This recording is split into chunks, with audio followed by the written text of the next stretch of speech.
Halo pemirsa tvhukum.com, bertemu kembali dengan saya, Sanika Sembiring, dalam dialog khusus TV Hukum, dan tema kita kali ini adalah peran notaris dalam pembangunan hukum. Dan untuk itu telah hadir bersama kita narasumber Ibu Sri Rahma Chandrawati. Beliau adalah Ketua Umum Ikatan Notaris Indonesia atau INI dan sebagai juga pengurus pusat Ikatan Pejabat Pembuat Akta Tanah, Ibu ya?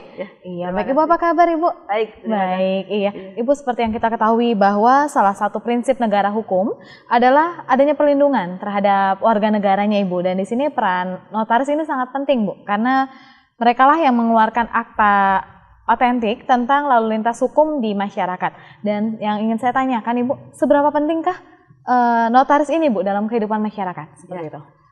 Terima kasih kesempatan yang diberikan oleh TV Hukum kepada saya selaku Ketua Umum Ikatan Notaris Indonesia periode 2012-2015 hasil Kongres lanjutan ke-21 di Jakarta.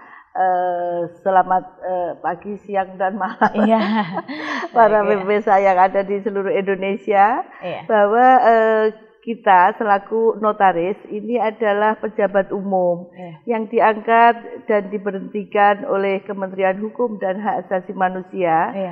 Sebagai pejabat umum mempunyai kewenangan untuk membuat akte otentik, akte yang sempurna kecuali dibuktikan sebaliknya.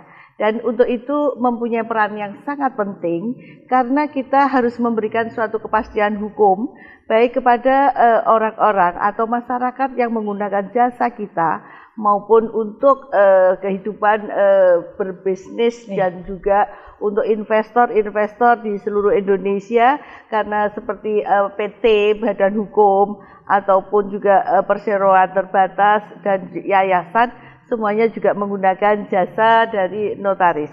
Saya juga terima kasih sekali agar kiranya kita notaris ini bisa membumi di seluruh Indonesia, bahwa juga mengerti apa arti perjanjian-perjanjian yang harus dilakukan oleh masyarakat, karena kondisi sekarang di era globalisasi ini diperlukan sekali untuk kepastian-kepastian hukum agar kiranya kita bagi klien itu bisa terlindungi dari sisi-sisi hukum, bagaimana yang seharusnya dilakukan, dan perjanjian-perjanjian itu mengikat para pihak. Sepanjang perjanjian ini mengikat para pihak, dipenuhi para pihak, itu adalah tidak ada permasalahan sepanjang nantinya para pihak ini tidak membuktikan sebaliknya. Nah, kemudian apa arti pentingnya akta notaris, Ibu, dalam sebuah perjanjian itu sendiri? Ya, karena itu akte otentik, jadi kita bisa memberikan suatu kepastian siapa penghadapnya, tanggal, jam berapa, dan di mana, ini semuanya diberikan kepastian hukumnya. Dalam arti notaris menjamin bahwa tanggal-tanggal waktu tadi dan siapa penghadapnya itu pasti yang bersangkutan. Jadi ini tidak ada pengingkaran lagi di antara para pihak.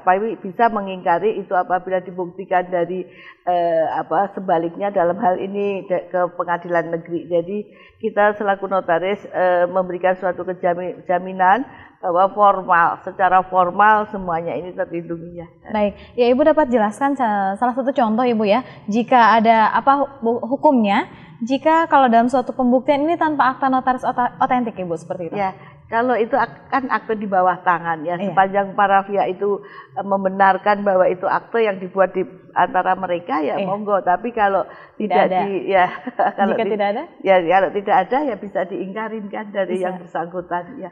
Tapi kekuatannya ya pasti itu jauh, dalam arti karena kalau otentik memang itu benar-benar mempunyai kepastian hukum ya.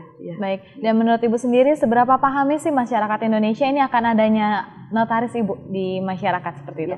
Karena sekarang seperti badan hukum, perseroan terbatas, yayasan, dan juga fidusia, semuanya ini juga memerlukan jasa notaris. Saya yakin dan pastikan ke depan ini juga peran dari Kementerian Hukum dan Hak Asasi Manusia juga untuk mensosialisasikan kewajiban-kewajiban apa yang harus didaftarkan. Ini kan juga memerlukan peran dalam arti koordinasi komunikasi yang baik di antara kita, baik kita ini sebagai profesi yang bermitra dengan Kementerian Hukum dan Hak Asasi Manusia, saya yakin dengan kebersamaan program-program pemerintah dengan kita ini juga bisa berjalan dengan baik apabila ini kita sama-sama mengerti secara profesional, proporsional di mana kewajiban kita, di mana kewajiban dari kementerian, yang mana ini harus saling sinergi ya. Baik, jadi di sini penting Ibu ya untuk ya. adanya notaris itu. Dan apa sih yang sebenarnya harus dilakukan oleh ini sendiri Ibu? INI ya Ibu ya, untuk mensosialisasikan kepada masyarakat bahwa notaris ini penting seperti itu. Ya, kita mempunyai bidang-bidang. Di kepengurusan ini kan ada ketua umum, sekretaris umum, bendahara umum, dan juga ketua-ketua bidang. Ketua bidang ada ketua bidang pembinaan, organisasi, dan juga etika profesi, semuanya itu tercover di dalam kepengurusan Ikatan Notaris Indonesia. Nah, ini kita juga mempunyai peran yang bersama-sama bahwa untuk mensosialisasikan ini apabila ada peraturan-peraturan atau kebijakan-kebijakan baru dari pemerintah, kita bersama-sama untuk mensosialisasikan hal ini. Jadi tugas dan kewajiban kita selaku notaris ini juga dimengerti atau diketahui banyak masyarakat ya. Baik, jadi INI ini sudah mensosialisasikan seperti itu Ibu ya kepada masyarakat. Iya, baik. Pembicaraan akan kita lanjutkan kembali Ibu setelah yang satu ini, dan pemirsa tvhukum.com jangan kemana-mana, kami akan kembali setelah jeda berikut ini.